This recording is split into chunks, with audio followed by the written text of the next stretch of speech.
जय हिंद दोस्तों, जय हिंद बच्चों। आज हम बात करेंगे उन बच्चों की जो 12th के बाद यूपीएससी क्रैक करने के बारे में सोच रहे हैं, यानी जो कलेक्टर बनना चाहते हैं, जो आईपीएस बनना चाहते हैं, जो एसडीएम तहसीलदार बनना चाहते हैं। आज हम उन बच्चों के हिसाब से बात करेंगे। और बात को आगे बढ़ाऊं उससे पहले मैं आपको ये जरूर कहूँगा, एक वेब सीरीज़ के बारे में आपको जानकारी देता हूं। और वो वेब सीरीज़ है ऐसे बच्चों के लिए aspirants, ASPIRANTS। Aspirants web series है जो यूट्यूब पर मिल जाएगी।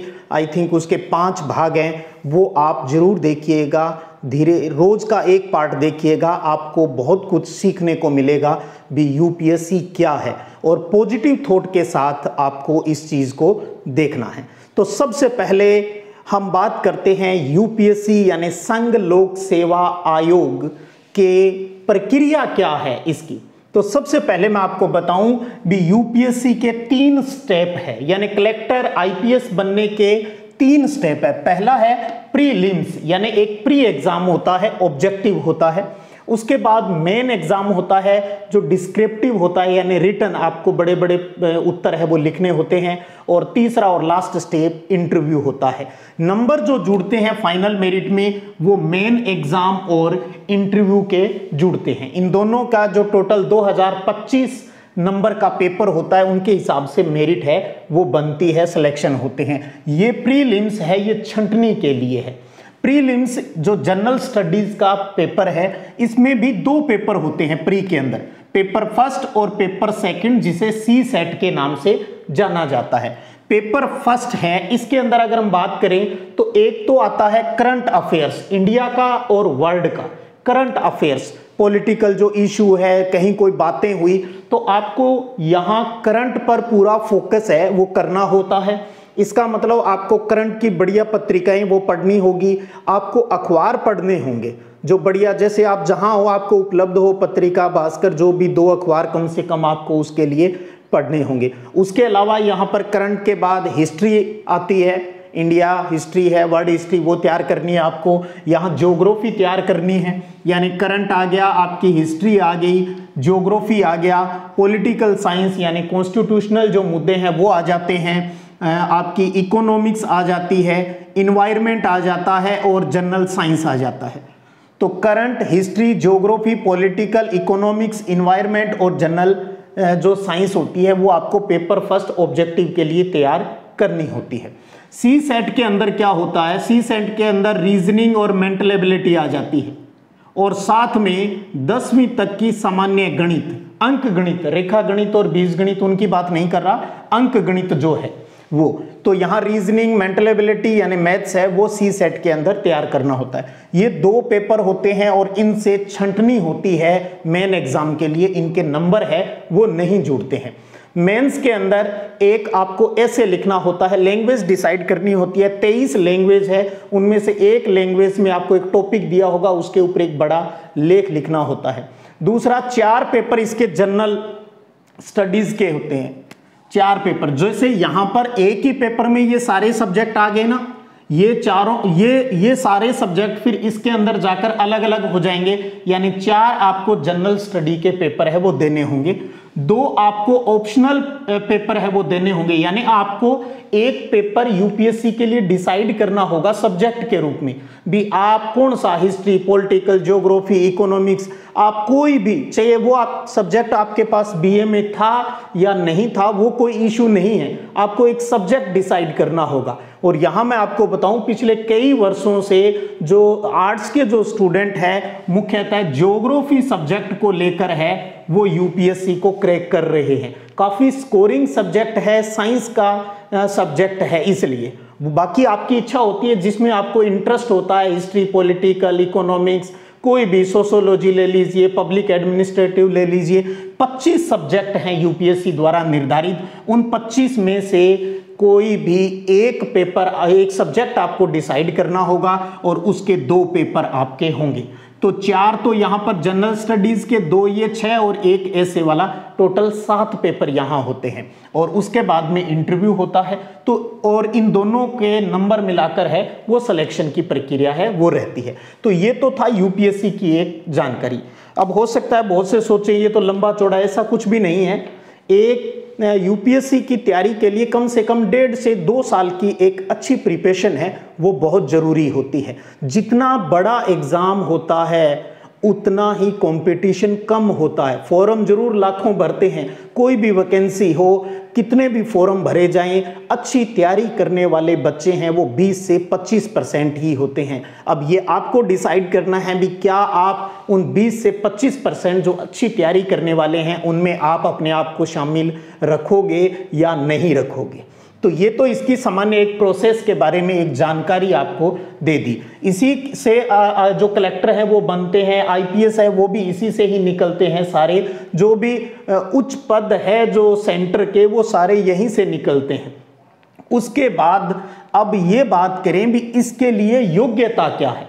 इसके लिए योग्यता है आप ग्रेजुएट होने चाहिए किसी भी सब्जेक्ट में हो, यानी बीए हो, आर्ट्स के हो तो बीए, चाहे साइंस हो बीएससी, बीकॉम हो या एमबीबीएस किया हुआ हो, आपका इंजीनियरिंग किया हुआ हो, कोई भी डिग्री आपके पास होनी चाहिए। इसका मतलब +2 के बाद अगर आप यूपीएससी या स्टेट पीएससी क्रैक करना चाहते हो तो सबसे पहले आपको ग्रेजुएशन पूरी करनी होगी। फिर बात आती है भी बीए या हमारी ग्रेजुएशन करें, हम उसमें सब्जेक्ट कौन से लें। पहली प्राथमिकता आपकी यही होनी चाहिए भी +2 में जो सब्जेक्ट रखे हैं और वही आपके पास रखोगे बीए के अंदर तो ज़्यादा अच्छा होगा।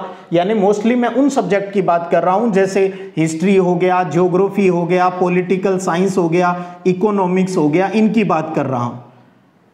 तो आप इनमें से ही सब्जेक्ट लें तो ज़्यादा बढ़िया है, या फिर आप एक अपनी कोई लैंग्वेज ले सकते हो, हिंदी इंग्लिश, यानी 1 2 3 4 और 5 लैंग्वेज, या आप हिंदी लिटरेचर लो, इंग्लिश लिटरेचर लो।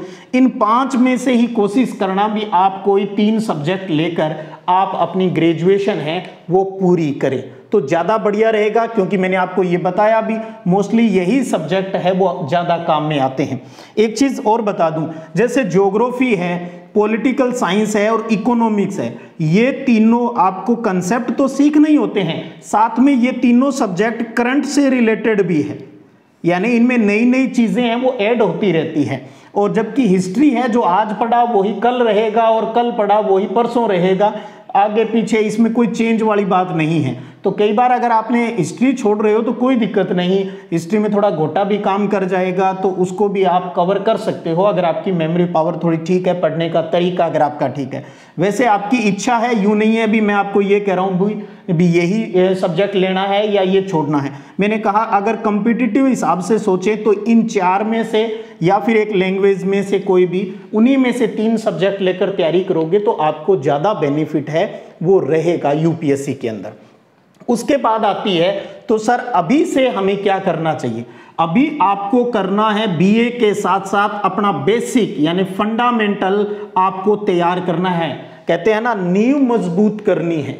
और जिस बच्चे की जो यूपीएससी आरपीएससी का सोच रहा है और उसकी नींव कमजोर है वो कभी यूपीएससी क्रैक नहीं कर सकता। यूपीएससी क्रैक करने की, उसको फाइट करने की, तोड़ने की पहली कंडीशन यही है भी आपका बेस क्लियर होना चाहिए, आपकी नींव मजबूत होनी चाहिए। तो इसके लिए आपको क्या करना होगा, आपको एनसीईआरटी की बुक्स पढ़नी होगी, एनसीईआरटी की बुक्स पढ़नी होगी। फिर बात ये आती है भी एनसीईआरटी की कौन सी किताबें पढ़ें, बहुत लगती है। तो देखिएगा कक्षा 6 से 10 की तो आपको सामाजिक, साइंस, विज्ञान और गणित पढ़नी है। गणित में भी जनरल मैथ जो अंक गणित है वो हिस्सा उसका आपको तैयार करना है, क्योंकि आपको बताया था सी सेट में ये आता है, स्टेट कमीशन की जो होती है उसके अंदर भी मैथ आती है। तो जो अंक गणित है, अर्थमेटिक जो है वो आपको तैयार करनी है। तो कक्षा 10 के 3 सब्जेक्ट एसएसटी, साइंस और मैथ तैयार करने हैं। और कक्षा और 11 और 12 की बात करें तो जो मैंने यहाँ आपको बताया मेन जो आपके सब्जेक्ट रहते हैं ज्योग्राफी, पॉलिटिकल साइंस, हिस्ट्री और इकोनॉमिक्स, इन 4 सब्जेक्ट को आपको 11वीं 12वीं क्लास की बुक्स है वो एनसीईआरटी की वो तैयार करनी है। जब तक आप एनसीईआरटी से बेस क्लियर नहीं करोगे, आप सोचना भी मत भी यूपीएससी को हम बहुत इजीली फाइट कर जाएंगे, बहुत जोर आएगा वरना। और इनको अगर आप आज से ही अपनी एक प्लानिंग बनाकर इनको अगर तैयार करोगे तो बहुत जल्दी आप अपने सपने को सच है वो कर लेंगे। तो जैसे जैसे आपकी 3 साल की ग्रेजुएशन चल रही है, आज से ही अपना प्लान बनाएं और एनसीईआरटी की कक्षा 6 से 12 की बुक्स पढ़ना साथ ही स्टार्ट कर दें। बीए जब आप करो, यहां सलाह दूंगा, अक्सर विशेषकर बॉयज जो होते हैं, बात तो यूपीएससी मोटी मोटी करते हैं कलेक्टर बनने की, आईपीएस बनने की, लेकिन किताबें नहीं पढ़ना चाहते। बाजार के अंदर मुझे नहीं लगता अभी बुक सेलर्स के पास, जो छोटे शहर है वहां आपको बीए की किताबें मिलेगी, नहीं मिलेगी, गैस पेपर मिलते हैं। और गैस पेपर पढ़ के और आप ये सोचते हो भी मुझे तो कलेक्टर बनना है, तो मुझे नहीं लगता अभी आप ऐसा कर पाएंगे, मुश्किल काम है। आपको थ्योरिकल किताबें हैं जो आपके कॉलेज के अंदर लगती है, आप वहाँ लाइब्रेरी से इशू करवा लें, उन किताबों को अच्छे से तैयार करना है। तो ग्रेजुएशन के सब्जेक्ट के साथ साथ ही आपको एनसीईआरटी की किताबें पढ़नी है। अब एनसीईआरटी किताबें पढ़ने के 2 तरीके हैं, या तो आप कोई एक क्लास लें पहले, जैसे आपने 6ठी क्लास ले ली और उसकी एसएसटी ले ली, तो 6ठी क्लास की एसएसटी पढ़ दें, फिर 7वीं की पढ़ दें, फिर 8वीं की पढ़ दें, फिर 9वीं की पढ़ दें और फिर 10वीं की पढ़ दें। क्योंकि एनसीईआरटी की किताबों की ये खासियत है, ये सभी आपस में जुड़े हुए हैं। जहां 6ठी खत्म होगी वहां से 7वीं की एसएसटी स्टार्ट होगी, 7वीं जहां खत्म होगी वहां 8वीं की। तो आप पहले 10वीं की मत पढ़ना, पहले आपको 6ठी क्लास की एसएसटी। इसी प्रकार पहले 6ठी की साइंस पढ़ोगे, फिर 7वीं 8वीं 9वीं 10वीं, इसी प्रकार मैथ को लेकर है। और उसके बाद ये करने के बाद फिर आपको, जैसे क्योंकि एसएसटी अलग अलग हो गई, तो यहाँ आपका कुछ बेस क्लियर हो जाएगा। उसके बाद आप हिस्ट्री, पॉलिटिकल, पहले जैसे 11वीं क्लास की अगर आप ज्योग्राफी पढ़ रहे हो तो फिर उसके बाद 12वीं पढ़नी है, फिर आप 11वीं की हिस्ट्री पढ़ते हो तो फिर 12वीं की हिस्ट्री पढ़नी है, पहले 11वीं की पॉलिटिकल पढ़ते हो तो फिर 12वीं की पढ़नी है। एक तरीका ये है। दूसरा तरीका आप ये रख सकते हो भी एक ही क्लास की सारे एक साथ पढ़ दो, भी 6ठी की एसएसटी कंप्लीट कर दी, 6ठी की साइंस और 6ठी की मैथ पढ़ दी, उसके बाद 7वीं वाला। तो इन दोनों में से कोई भी जो एक तरीका आपको जो ज्यादा सही लगता है उसको फॉलो करना है। सीधी सी बात है, रेगुलरिटी बहुत जरूरी है, नियमितता बहुत जरूरी है। अगर आप रेगुलर इस काम को नहीं करेंगे तो फिर ये आपके लिए मुश्किल हो जाएगा। यूपीएससी की जब आप तैयारी करते हो तो मान के चलिएगा इंडिया का सबसे बड़ा एग्जाम है, मेन एग्जाम है, पावर भी तो ज्यादा आएगी, डिस्ट्रिक्ट के कलेक्टर कहलाओगे, पूरे डिस्ट्रिक्ट के मालिक होंगे, बड़ी पावर मिलेगी, तो थोड़ा सा पसीना लेकिन बहाना होगा। लेकिन क्या है, आपको उस ओहदे को प्राप्त करने के लिए बस एक रेगुलरिटी की जरूरत है, एक समर्पण की जरूरत है। आप 3 साल में इस चीज को अचीव कर सकते हो। और जैसे ही बीए के बाद आप अगली बार जब बीए करने के बाद या बीए फाइनल ईयर में होते हो तब भी आप यूपीएससी में बैठ सकते हो। तो सोचिएगा उसके साथ ही आपका सिलेक्शन है वो बहुत पक्का हो जाएगा। और जैसे ही आपको लगता है आपको कहीं और हेल्प, ऑफलाइन ऑनलाइन, इसके बहुत सी कोचिंग भी उपलब्ध है, उनकी गाइडलाइन भी आप है वो हेल्प के लिए ले सकते हो। और बाकी ये आपकी बहुत मदद करेगी एस्पिरेंट्स इन चीज़ों को सीखने में। तो इस चीज़ को आपको फॉलो करना है। बीए करें और बीए के साथ साथ एनसीईआरटी की किताबें हैं वो अच्छे से आपको पढ़नी है। उसके बाद बात करें भी स्टेट पीएससी क्या होती है। एसडीएम तहसीलदार जो होते हैं, वीडियो जो होते हैं, ब्लॉक डेवलपमेंट ऑफिसर हैं, वो कैसे बनते हैं। जैसे ये तो सेंट्रल गवर्नमेंट लेती है UPSC exam, union public service commission, संघ लोक सेवा आयोग। इसी तरीके से हर स्टेट की भी एक पीएससी होती है। जैसे राजस्थान की बात करूं तो राजस्थान पब्लिक सर्विस कमीशन, जिसको हम आरपीएससी कहते हैं। तो आरपीएससी से जब आप सिलेक्ट होते हो, यही प्रक्रिया उसमें रहती है। आरपीएससी के अंदर क्या कर दिया, ये चीजें आपकी खत्म कर दी, भी सब्जेक्ट नहीं लेना होता यहाँ पर, यूपीएससी में लेना होता है, बाकी यही सिस्टम रहता है सारा, यही सिलेक्शन का प्रोसेस है। बस सब्जेक्ट है वो ऑप्शनल अलग से नहीं लेने होते, पहले लेने होते थे, अब नहीं लेने होते। तो कुल मिला के अगर आप यूपीएससी की तैयारी करते हो तो आरपीएससी की तैयारी भी साथ में हो जाएगी। बस आपको एक राजस्थान जीके है वो अलग से तैयार करना होता है। तो राजस्थान जीके तैयार कर लोगे तो सेंटर की सारी भर्तियां और यूपीएससी और यूपीएससी से जितनी छोटी भर्तियां हैं, चाहे वो एसएससी की है, रेलवे की है, वो इजीली फाइट हो जाएगी। आरपीएससी की तैयारी करते हो तो इससे नीचे की जो भर्तियां हैं, जो कांस्टेबल हो गया, पटवारी हो गया, उसमें आपकी बहुत हेल्प रह जाएगी। और स्टेट पब्लिक सर्विस कमीशन से जब आपका सिलेक्शन होगा, उसकी सबसे बड़ी पोस्ट होती है एसडीएम, और उसके बाद आता है तहसीलदार, और उसके बाद बीडीओ, ब्लॉक डेवलपमेंट ऑफिसर, और इस प्रकार और भी बहुत सी पोस्ट होती हैं। तो जब आरपीएससी की बात करते हैं, यानी राज्य प्रशासनिक अधिकारी की बात करते हैं, तो हम एसडीएम बोल देते हैं। और जब यूपीएससी की बात करते हैं तो आईएएस, आईपीएस, आईपीएस मतलब एसपी बनोगे आप डिस्ट्रिक्ट के सबसे बड़े पुलिस अधिकारी आईपीएस से चयनित होते हैं, और आईएएस है वो कलेक्टर होता है, सबसे बड़ी पोस्ट। उसके अलावा भी बहुत सी पोस्ट होती हैं, ऐसा नहीं है भी सिर्फ कलेक्टर की एक ही पोस्ट होती है, लेकिन ये जनरली हम बोलते हैं। तो सपने तो बड़े ही होने चाहिए, छोटे हम क्यों रखें।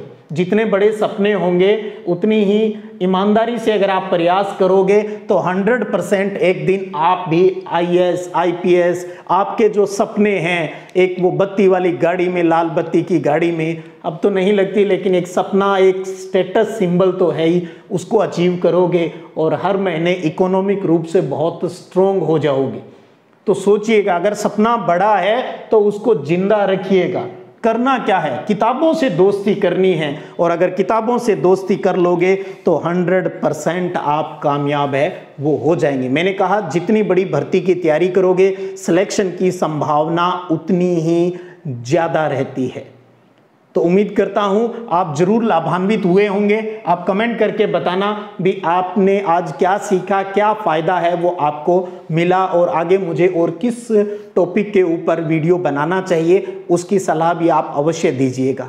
इसी प्रकार हमेशा की तरह बने रहिएगा। फिर मिलेंगे। जय हिंद, जय भारत।